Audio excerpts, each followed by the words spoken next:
Well, of course, we've seen a couple of U-turns already from the Truss government. U-turn seemingly on Truss attending Macron's European political community. At first, it looked like the government weren't interested, including comments from Liz Truss.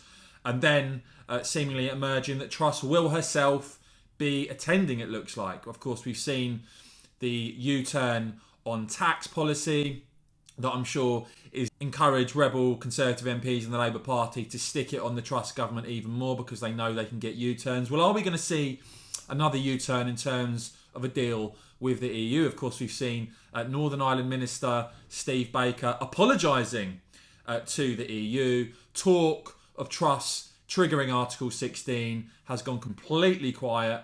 And now we see from the Conservative Party conference, this rumour emerging from this chap, Sam Lowe, that the UK and EU have agreed a deal on the Northern Ireland Protocol, that officials have been working in secret over the past few weeks, that they're waiting for the Tory conference to end, for the EU's Mara Sefcovic and Foreign Secretary James Cleverly to sign it off.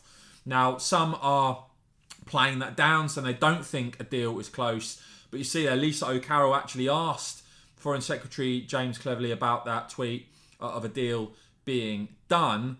And apparently he said it was interesting. And so, yeah, not exactly a denial there. Now, of course, it does look like rather than Article 16 having been triggered, finally, the can has been kicked down the road yet again. We saw talk of a 6-month deadline.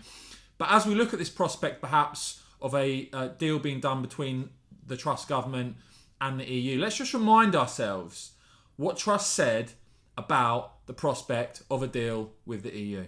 Glyn Chambers from East Belfast. It doesn't seem that likely to me, but if the EU did come back with some sort of compromise on the protocol that was nonetheless well short of the protocol bill, would you accept that?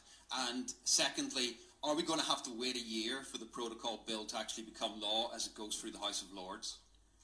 So I will not accept anything that doesn't deliver on the key issues I talked about. So making sure that UK courts are the ultimate arbiter, making sure that we have free-flowing east-west trade, making sure that the people of Northern Ireland can benefit from the tax benefits delivered by the government, the UK government, but also sorting out the regulatory system so businesses can operate according to UK law or EU law, depending on where the export market is. And that was what I set out to Mara Sefcovic at the beginning of the year. I was very clear that that is what was needed to restore the balance of the Belfast Good Friday Agreement and to get the institutions in Northern Ireland back up and running. So I won't accept anything less than that.